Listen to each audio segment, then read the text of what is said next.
এখন যে আলোচনার অঙ্গনে অনুপ্রবেশ করতে চলেছি সেটি হল একদা শিক্ষক, বর্তমানে সাংবাদিক এবং জনপ্রিয় শক্তিশালী কবি মৃদুল দাশগুপ্ত রচিত ক্রন্দনরতা জননীর পাশে কবিতাটি।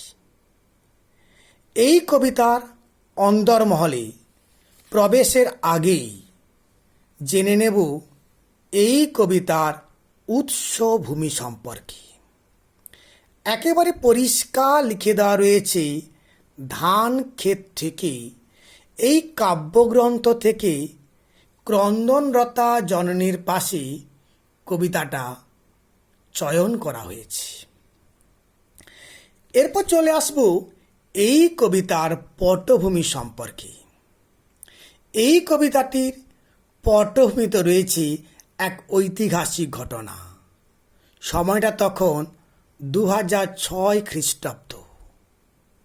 পশ্চিমবঙ্গে একদিকে শিল্পায়নের ভাবনা তখন জোরদার হয়েছে।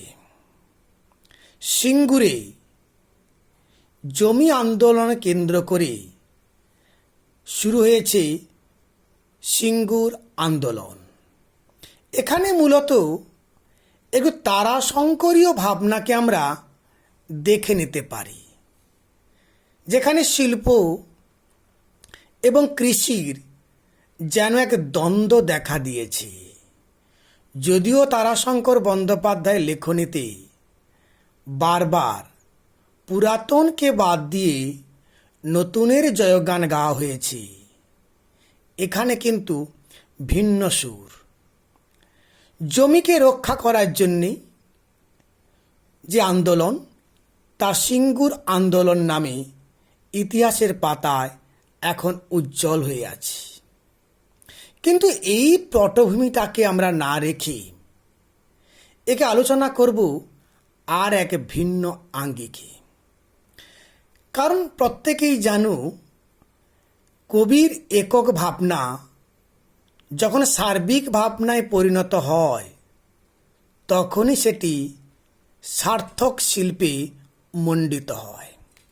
এই যে আন্দোলনের পটভূমি করে এই যে কবিতাটার অবয়ব রচনা করা হয়েছে, এটি কেবলমাত্র সিঙ্গুর আন্দোলনের ক্ষেত্রে বোধহয় কবিতাটা প্রযোজ্য নয়।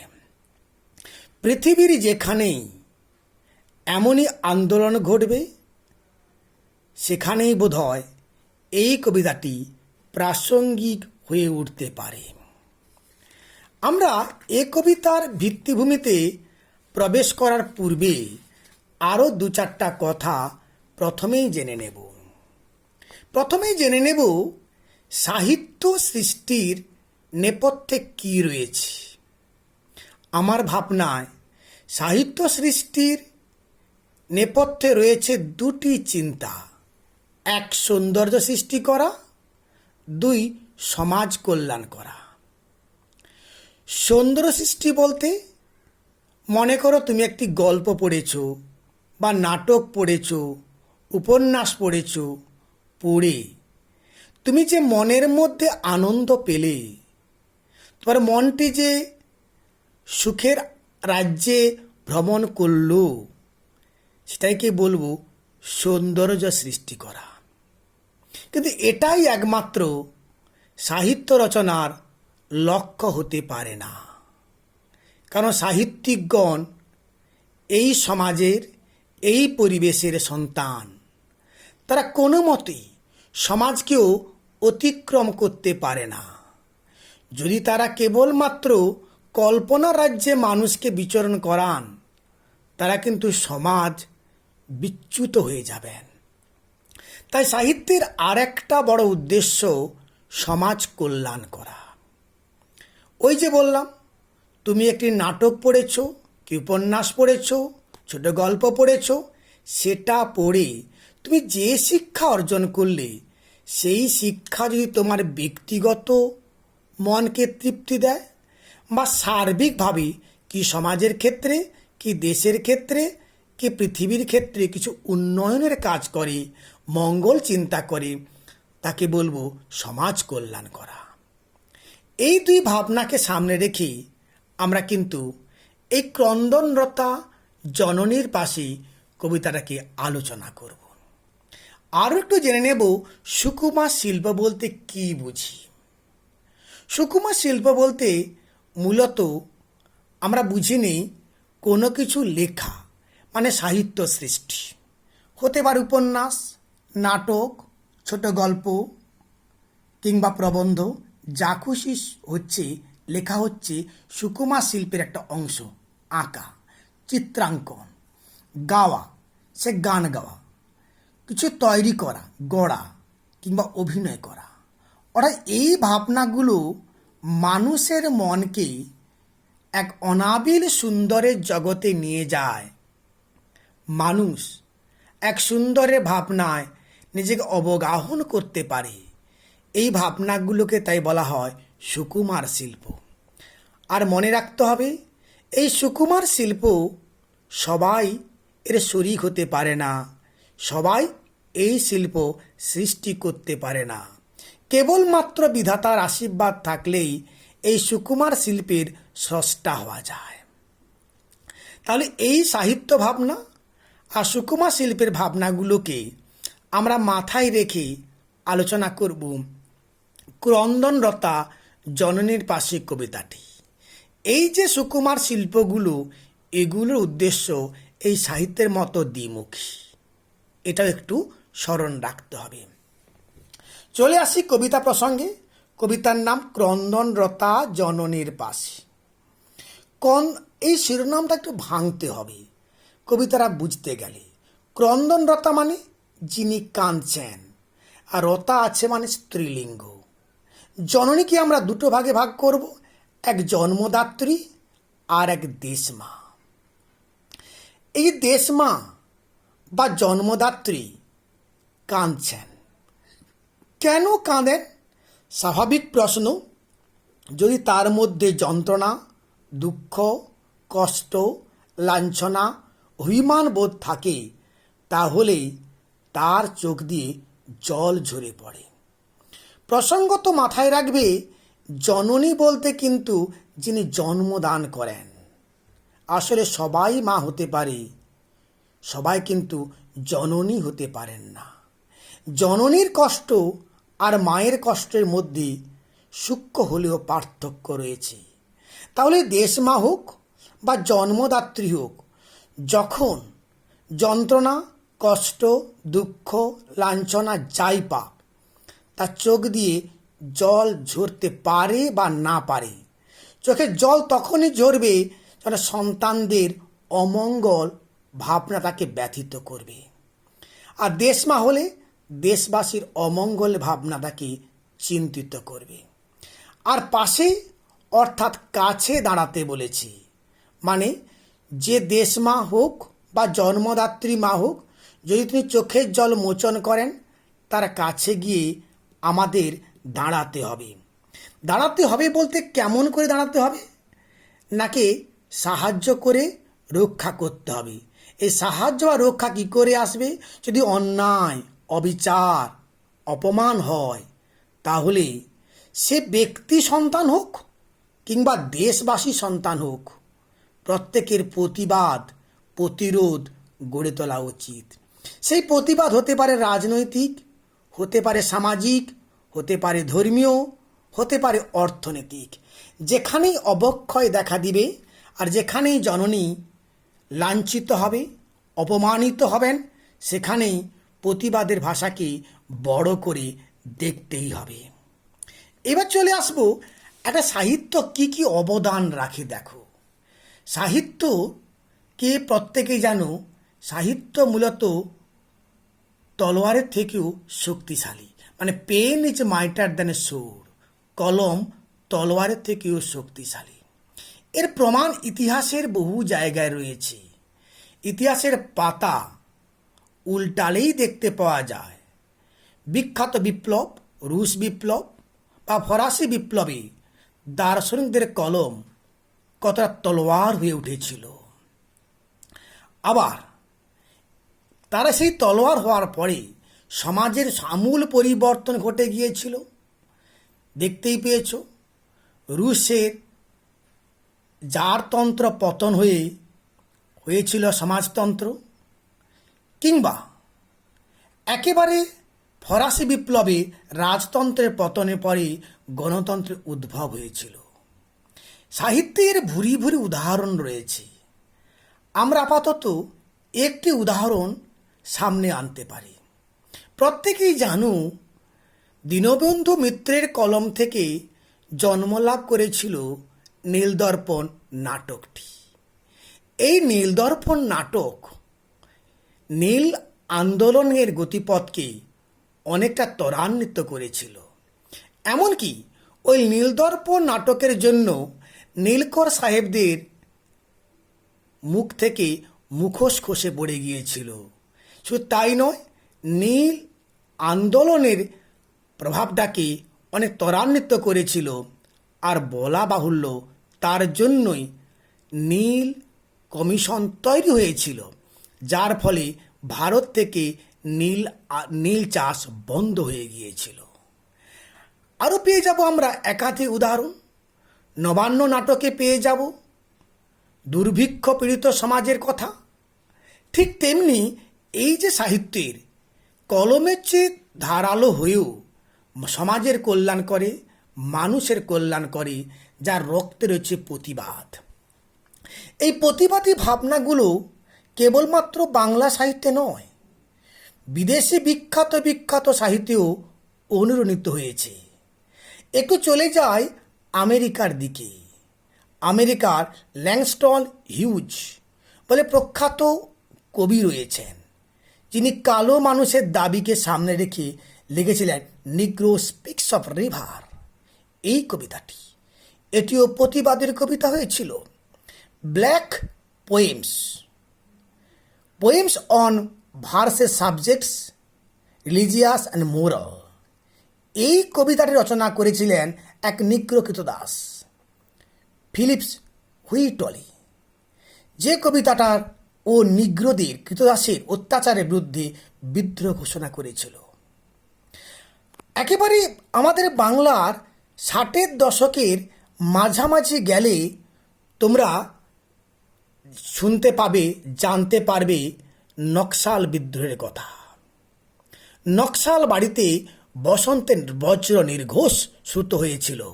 শহরে গ্রামে নতুন আন্দোলনের ঢেউ আছড়ে পড়েছিল। রাজনৈতিক তত্ত্ব ও প্রয়োজনে মতবিরোধ দেখা দিয়েছিল। সাংবিধানিক গণতন্ত্রের বিরুদ্ধে বিদ্রোহের আগুন দাউ দাউ করে জ্বলে উঠেছিল। তার জন্য বরানগর, কাশীপুর, বারাসত, বেলেঘাটার মতো জায়গা রক্তে স্নাত হয়েছিল। এই ঘটনার বিরুদ্ধে তীব্র প্রতিবাদ জানিয়ে বীরেন্দ্র চট্টোপাধ্যায়, অতনু চট্টোপাধ্যায়, নবারুণ ভট্টাচার্যের মতো মানুষদের কলম থেকেই জন্ম লাভ করেছে একাধিক প্রতিবাদের কবিতা। স্বাভাবিক কারণে এই সিঙ্গুর আন্দোলনের প্রেক্ষাপট রচিত কন্দরত জননীর পাশে কবিতাটাও ঠিক তেমনি সমসাময়িক ঘটনার প্রতিবাদ প্রতিরোধের এক কবিতা। এই কবিতাটা হয়ে উঠেছে প্রতিবাদের, প্রতিরোধ গড়ে তোলার আর অন্তরে সুপ্ত প্রতিবাদী বিদ্রোহ সত্তাকে জাগরণের জন্য। আমরা কবিতাটাকে চারটি স্তবকে, চারটি ভাবনায় বিন্যস্ত করে আলোচনা করব। বইটি খুললেই তোমরা পেয়ে যাবে এটি 4টি স্তবকে আর ছোট বড় 16টি চরণে বিন্যস্ত। আমরা প্রতিটা স্তবককে আলোচনা করে যাব। প্রথম স্তবকে যা বিষয় রয়েছে তার গদ্য অনুবাদ আমি করছি। ক্রন্দনরতা জননীর পাশেই এখন যদি না থাকি, তাহলে কেন লেখা, কেন গান গাওয়া, কেন বা তবে আঁকা আঁকি। অর্থাৎ যে জননী কাঁদছেন তার কাছে না দাঁড়াতে পারলে লেখা হোক, গান গাওয়া হোক বা চিত্র অঙ্কন সবই ব্যর্থ। অর্থাৎ প্রথম স্তবকে কবি এই সুকুমার শিল্পীদের কর্তব্য সম্পর্কে স্মরণ করিয়ে দিয়েছেন। আমি একটু আগেই আলোচনা করেছি সাহিত্য বা শিল্পীদের কর্তব্য কী। কেবলমাত্র নিছক আনন্দ দান করাই সাহিত্যের মূল লক্ষ্য নয়, সমাজের কল্যাণ করা, সমাজের উন্নতি সাধন করা। এইবারে এখানে কবি বলতে চাইছেন যে বর্তমানে জননী হোক বা দেশমাতা হোক, যদি চোখের জল বিসর্জন করে, তাহলে প্রত্যেক সাহিত্যিক, প্রত্যেক চিত্রশিল্পী, প্রত্যেক গায়কের উচিত দেশমাতার পাশে দাঁড়ানো। কারণ মাথায় রাখতে হবে, সাহিত্যটা কিন্তু শুধুমাত্র মনের খাদ্য যোগান দেয় না, যোগান দেয় সমাজের খাদ্য। আসলে এই প্রসঙ্গে মনে আসছে কাজী নজরুল ইসলামের দুটো লাইনের কথা। প্রার্থনা করো যারা কেড়ে খায় ৩৩ কোটি মানুষের মুখের গ্রাস, যেন লেখা হয় আমার রক্ত লেখায় তাদের সর্বনাশ। অর্থাৎ কবি চাইছেন অত্যাচারিত লাঞ্ছিতদেরকে সর্বনাশ করে প্রকৃত ন্যায় প্রতিষ্ঠা করতে। একেবারে উৎপীড়িতদের ক্রন্দন রোলে সমাজ পরিপূর্ণ হয়ে গেছে। সন্তান যেখানে দুঃখী, ব্যক্তি মাও সেখানে দুঃখী, আর দেশ জননী সেখানে দুঃখী। এই দুঃখী বা দুঃখিনী মায়ের কাছে দাঁড়ানোটাই প্রতিটি মানুষের কর্তব্য। আর দাঁড়াতে গেলে কেবলমাত্র আনন্দ দান নয়, মায়ের কাছে সহমর্মিতা আর সহযোগিতার হাত বাড়িয়ে দিতে হবে। এক কথায় মানবিকতার উদ্বোধন ঘটাতে হবে। যদি মানবিকতার বা বিবেকের জাগরণ ঘটে, তাহলে কিন্তু দেশ কিংবা মায়ের মঙ্গল সাধন করা যায়। আর সেখানেই সুকুমার বৃত্তির সার্থকতা উঠে আসে। মনে রাখতে হবে, বর্তমান সমাজটা আমাদের কাছে রোমান্টিক সমাজ নয়। অত্যাচারিতের চাবুকের শাসনে আমরা শাসিত হচ্ছি। সাধারণ মানুষের কাছে ক্ষুধার রাজ্য পৃথিবী গদ্যময়। তার কাছে পূর্ণিমার চাঁদ ঝলসানো রুটি বলে বোধ হয়, কিংবা আকাশে ওঠা এক ফালি চাঁদকে মনে হয় শ্রমজীবী মানুষের হাতের হাতিয়ার কাস্তে। কবিরা সেখানে এক কথায় শোষণ শাসনের হাত থেকে দেশকে, সমাজকে মুক্ত করতে চেয়েছেন। এই মুক্তির গান গাইতে চেয়েছেন। আর চেয়েছেন বলে সমাজ যেখানে বিপন্ন, সমাজ মাতা যেখানে অত্যাচারিত, সেখানে সমাজের যারা শীর্ষস্থানীয় সুকুমার শিল্পের সঙ্গে জড়িত, তাদেরকে এই মায়ের কাছে দাঁড়িয়ে সমাজের সহমর্মিতা, সহযোগিতার হাত বাড়িয়ে মানুষের মানবিকতার উদ্বোধন ঘটাতে হবে। অর্থাৎ এই স্তবকে সুকুমার শিল্পীদের কর্তব্য সম্পর্কে কবি সচেতন করে দিয়েছেন। চলে আসব দ্বিতীয় স্তবকে। এখানে কবি বলেছেন, নিহত ভাইয়ের সব দেহ দেখে নাই যদি হয় ক্রোধ, কেন ভালোবাসা, কেন বা সমাজ, কিসের মূল্যবোধ। এখানে মূল কথা ভ্রাতৃত্ববোধ। আপাত দৃষ্টিতে মনে হচ্ছে কোনো একজন ভাই নিহত হয়েছে। আর যদি নিজের রক্তের ভাই নিহত হয়, যদি কোনো অন্যায় কারণে অবিচারের শিকার হয়ে সেই ভাইকে মৃত্যুবরণ করতে হয়, তাহলে অপর ভাইয়ের মনে তো স্বাভাবিক ক্রোধ দেখা দেবে। আর যদি ক্রোধ দেখা না দেয়, তাহলে বোধহয় ভালোবাসা কোনো মূল্য থাকে না। আমরা আগেই বলেছি, কবিতাটাকে আমরা সার্বিক অঙ্গনে বিশ্লেষণ করব, একক ভাই নয়। এরকম কৃষি আন্দোলনে যুক্ত হয়ে কত মানুষের ভাইকে জীবন দিতে হয়েছে। এখানে ভাই কেবল প্রতীক মাত্র, ভাই হচ্ছে সার্বিক চিন্তা। এই সার্বিক ভাইয়ের যেখানে মৃত্যু হচ্ছে, সেখানে প্রতিবাদী মানুষ যদি চুপ করে থাকে, তাহলে অত্যাচারের মাত্রা কিন্তু বাড়বে। আমরা প্রত্যেকে জানি, অত্যাচারী খড়গ কৃপাণ ভীম রণভূমি যতই রুনুক না কেন, যদি সেখানে বিদ্রোহী সত্তার জন্ম না হয়, তা হয়ে যায় আকাশস্পর্শী উদ্ধত অত্যাচারী। তাই কবি বলছেন যে ব্যক্তি ভাইয়ের যদি ক্রোধ না জন্মায়, আর সমাজের প্রতিটা মানুষকে যদি আমরা ভাইয়ের মতো চিন্তা করতে না পারি, যদি একজনের দুঃখে অপরজনের সহমর্মী না হয়ে উঠতে পারে, তাহলে সমাজের প্রতি দায়বদ্ধতা নেই বা মূল্যবোধেরও কোনো পরিণাম নেই। তাই মূল্যবোধ, সমাজে দায়বদ্ধতা, ভালোবাসা জাগাতে গেলে আমাদের প্রতিবাদ করতে হবে, অত্যাচারের বিরুদ্ধে প্রতিরোধ গড়ে তুলতে হবে। সে আহ্বান কবি ভ্রাতৃত্ববোধ এই দ্বিতীয় শিরোনামে আলোচনা করেছেন। তৃতীয় স্তবকের আমরা সার কথা বলতে পারি স্নেহ। এখানে কি রয়েছে? যে মেয়ে নিখোঁজ ছিন্ন ভিন্ন, জঙ্গলে তাকে পেয়ে আমি কি তাকাবো আকাশের দিকে, বিধির বিধান চেয়ে। একটু দেখো, এখানে বর্তমান সমাজের নারীদের এখনো লালসার শিকার করা হয়। জমি আন্দোলন করতে গিয়ে, নিজেদের দোফসলা জমিকে রক্ষা করতে গিয়ে কত বাড়ির ভাইয়ের ঘটেছে মৃত্যু, কন্যার ঘটেছে লাঞ্ছনা। তাই সেই মেয়েকে নিখোঁজ, এখন তাকে পাওয়া গেছে জঙ্গলে ছিন্ন ভিন্ন অবস্থায়।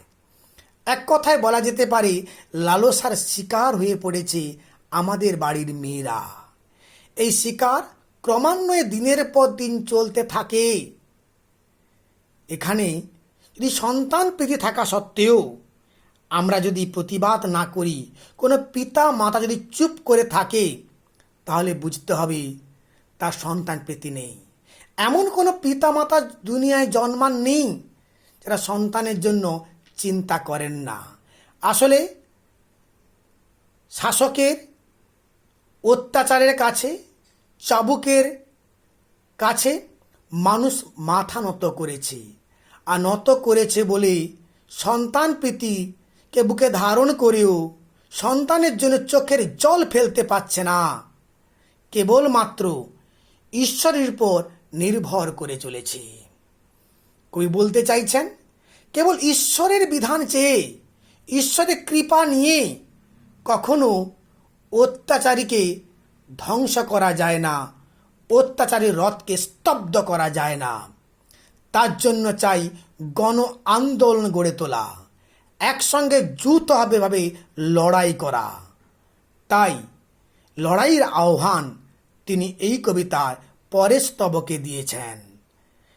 আমি তা পারি না, না পারি কেবল সেই কবিতায় জাগে আমার বিবেক, আমার বারুদ বিস্ফোরণের আগে। এখানে কবি প্রতিবাদী মুখ তৈরি করতে চেয়েছেন।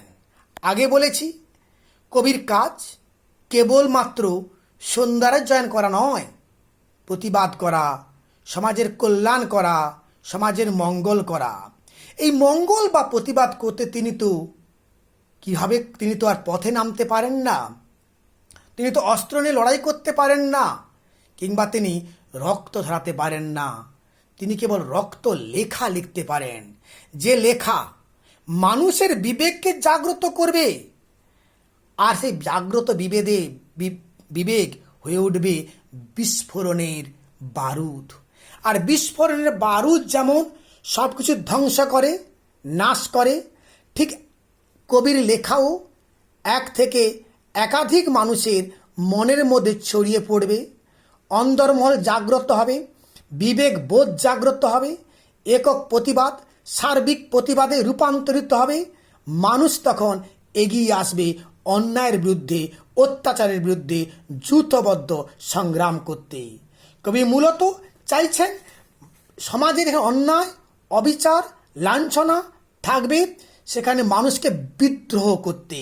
তিনি চাইছেন বিপ্লব সৃষ্টি করতে। তিনি চাইছেন আন্দোলনের মুখ গড়ে তুলতে। এই আন্দোলনের মুখটা হবে ফসফরাসের মতো উজ্জ্বল, যেটি অন্ধকারেও জ্বলতে থাকবে। প্রতিবাদ প্রতিরোধের মাধ্যমে সমাজে ঘটবে এক নতুন জাগরণ, আর গলিত পচিত নষ্ট হয়ে যাওয়া সমাজ আবার অন্ধকারে দুনিয়ায় মুখ ঢাকবে, আর জেগে উঠবে এক নতুন দিনের সূর্যোদয়। নতুন দিনের সূর্যোদয়ের আশা নিয়ে কবির এই কবিতা। এই কবিতায় প্রতিটি মানুষের বিবেক জাগরণের কবিতা। এ কবিতা প্রতিরোধের কবিতা। এ কবিতা প্রতিবাদের কবিতা। এ কবিতায় মানুষ অন্তরের প্রদীপকে জ্বালিয়ে সমাজের অত্যাচারকে নাশ করে চোখে জল ফেলা মাকে পাশে দাঁড়িয়ে মায়ের প্রকৃত মূল্যায়ন করা, মাকে আবার পুজো করা। আশা করছি কবিতার ভাবনা মোটামুটি তোমাদের আমি দিতে পারলাম। এই কবিতা নিয়ে প্রশ্নোত্তর আলোচনা আমরা পরবর্তী